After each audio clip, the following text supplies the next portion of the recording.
Hey Mike, how's it going? How are you doing? I'm doing well. Thanks so much for joining me. Oh, super stoked to be here. It just took me a minute to get everything going. I didn't realize I had to download the Zoom app, but I I know. got it. I'm glad you figured it out. I know you guys are currently on tour tonight in Iowa, right? Yeah, Keokuk, I think that's how you say it, Iowa. And it is like 100% humidity, so it is Oh, hot that's out there. gross.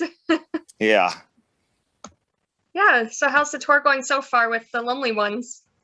great. We've had two shows with those guys so far the last two nights, and it's been amazing. And for us, we have seven shows under our belts on this tour. So, given the times, we're super happy. We made seven. We didn't even know we were going to make that because we figured maybe we could get sent home at any time. But Yeah. so far so good. Show number 8 is tonight, and we're just going to take it one show at a time. Yeah, nice. That's awesome. Well, I have to say I'm really loving the Underneath. Oh, Killer cool. heavy track. Nice. Thank you. Yeah, what would you say, in your personal opinion, what is unique about this song? Well, I think on this one, and the reason we released this one first from our new album is because it kind of really showcases our lead guitarist Jabu and his musical ideas and where he wants to go musically.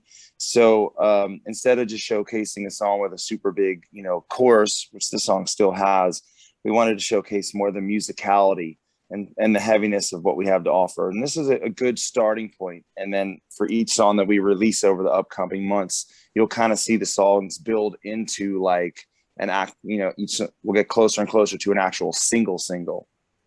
Oh, very nice.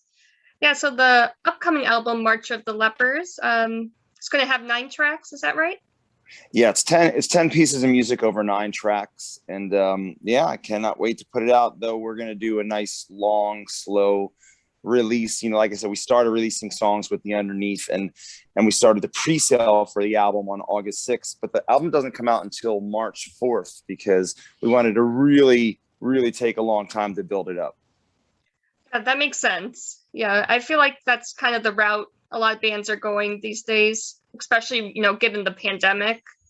Yeah, I mean, there's no rush to do stuff. And especially it's like you put records out now and then your tour gets canceled and you can't work it. So we're like, let's just put it out. And then to be honest, if for some reason everything gets shut down again, we can always pull the release date if need be and keep releasing singles. So it works out for us. Absolutely. And can you talk a little bit about the title? I know you mentioned it's an album kind of for those who feel like outcasts or left out. Can you expand upon that? Well, I guess over the last couple records, we have come to terms with the fact that we kind of are the outcasts of the heavy rock world. I mean, we're on the fringes of the successful radio bands, but we're not truly accepted.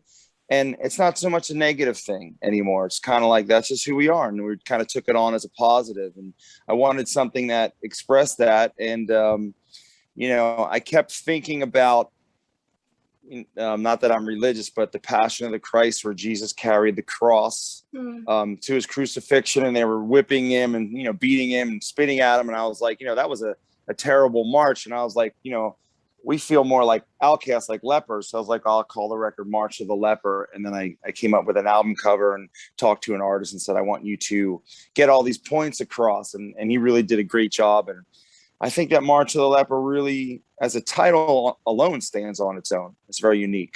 No, that's like a very strong title. And I feel like you can do so much with that title and to bring attention to it, Exactly. Like a very solid title. It's one that sticks in your head. Yeah, it's a special. I think it's a special moment. It's a culmination of 3 previous albums all kind of combining into this one, and we're in a good spot. We got a good band, we got a killer record. Everything's going good.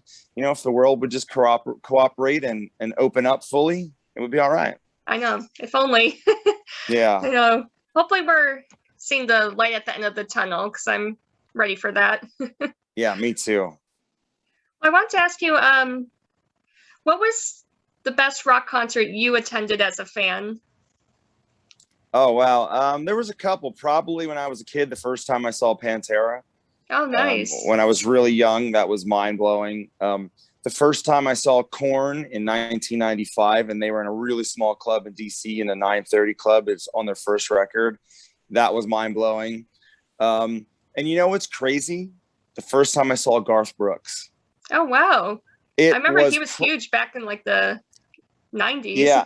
And I saw him a couple years ago, and it was probably one of the best shows I've ever seen. I mean, I was just like, and I don't even really listen to country music that much, but I knew every one of his songs, and the energy put out. It was like a big rock show. It was unbelievable. No, I feel like he was one of those country musicians that appealed to everyone. Like, even if you Without weren't a a country fan, you still liked his music, you know? Without a doubt. Yeah, that's awesome.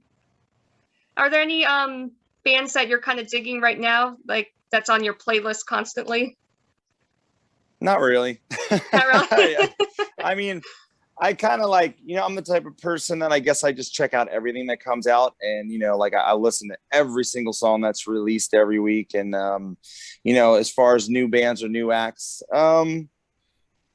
not really. There's nobody that I'm like, die hard about. I enjoy everything, but I guess at this point I just stick to the stuff I grew up on. It keeps me happy.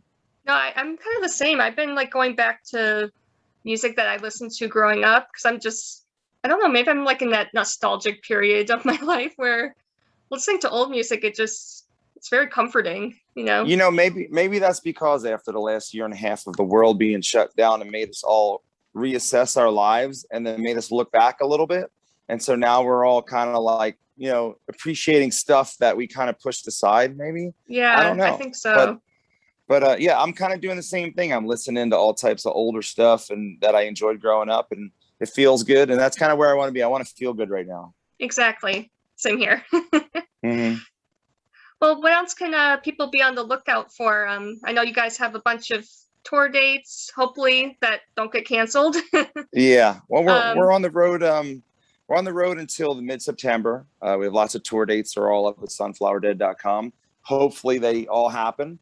I know we're booked for 2 to 3 more tours coming up. They haven't been announced, but again, that's COVID pending. And then our next single comes out on September 10th. It's called Falling Down. Lyric video's coming with it, and the single will be released. And it's super heavy and extremely epic. One of my favorite songs on the new album. And then after that, we have another song coming out in October, and then touring and all kinds of stuff. So if you just follow us on the social medias, we're on all of them like everybody. You'll constantly be updated, and it's always me answering, so you can say hello and I'll say hello.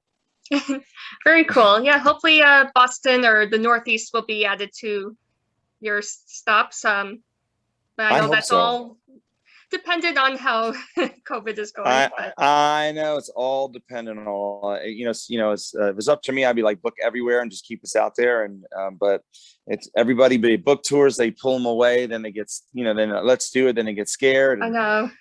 We've made 7 shows of this 29 show tour. 1 show has been canceled due to COVID, not in our camp. So far we've only lost 1, and that's okay. We're so show number 8 tonight. See how it goes. Yeah. So the odds are in your favor so far. Yeah. So very cool. Well, I hope you guys have an awesome show. Thank you very much for your time. And thanks for having me. Keep my eyes peeled to see if you guys are in my neighborhood. Awesome. I hope we get up there and we get to meet in person. Absolutely. Well, thanks again, and enjoy the rest of your weekend. You too.